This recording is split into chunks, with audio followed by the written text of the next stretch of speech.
Shalom, shalom, bien-aimés frères et sœurs, je suis ravie, cher groupe des entrepreneurs chrétiens, de faire ce retour de ce qu'a été pour moi le salon des entrepreneurs chrétiens à Stuttgart. Alors déjà, il faut savoir qu'à l'issue du salon de Bruxelles, j'ai été orientée à inviter notre sœur Christine à faire partie des exposantes au salon de Stuttgart. Et elle, à son tour, a été inspirée de mettre en contact une vingtaine d'entrepreneurs à Pasteur Kitty, qui est l'organisatrice avec son mari et avec le couple Stéphane et Guylaine Laclé, une vingtaine de contacts. Et parmi ces contacts, nous avons été connectés à notre sœur et coach Adélaïde. Donc voilà comment déjà le salon était déjà, avant d'être sur place, pour moi en tout cas déjà une réussite. Parce que je savais qu'il y aurait des retombées positives après ce salon. Donc la préparation, pour moi, c'était d'avoir un stand plus beau que celui de Bruxelles. Et donc j'ai lâché prise complètement et j'ai décidé d'investir le plus simplement possible avec des matériaux naturels, le blanc, le doré, et une table vraiment épurée, sans chercher à charger la table, mais vraiment à faire quelque chose de plus naturel. Et apparemment, c'est déjà mieux qu'à Bruxelles, et je sais que ça ira de mieux en mieux.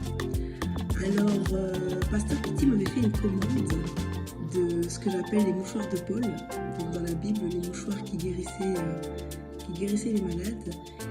Et j'ai reçu la confirmation de faire du troc avec Pasteur Kitty, de ne pas engager d'argent, de cash en tout cas, entre nous dans l'échange. Et il s'avère que ça a porté son fruit. On a pu échanger des beurres de coco et des livres contre des mouchoirs de Paul.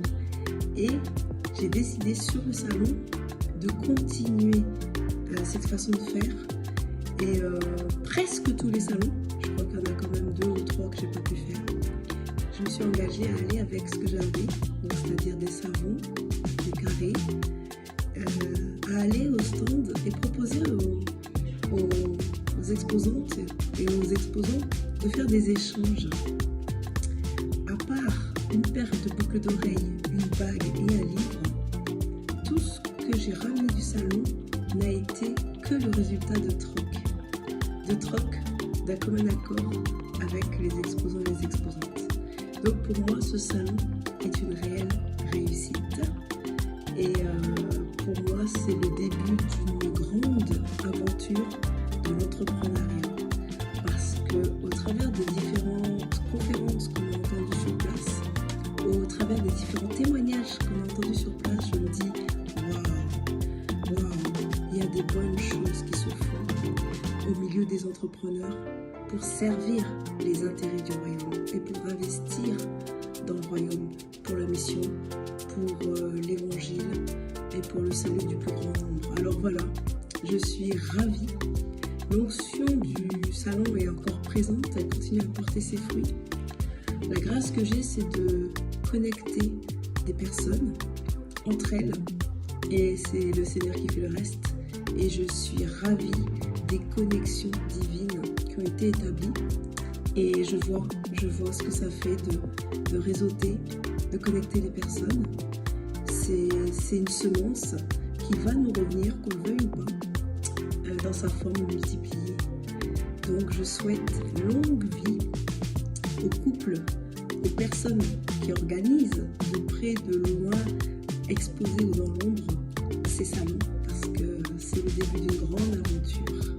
Alors si tu n'es pas encore exposant, si tu n'es pas encore visiteur, ne rate pas le prochain salon qui aura lieu à Paris en décembre. Que Dieu vous bénisse.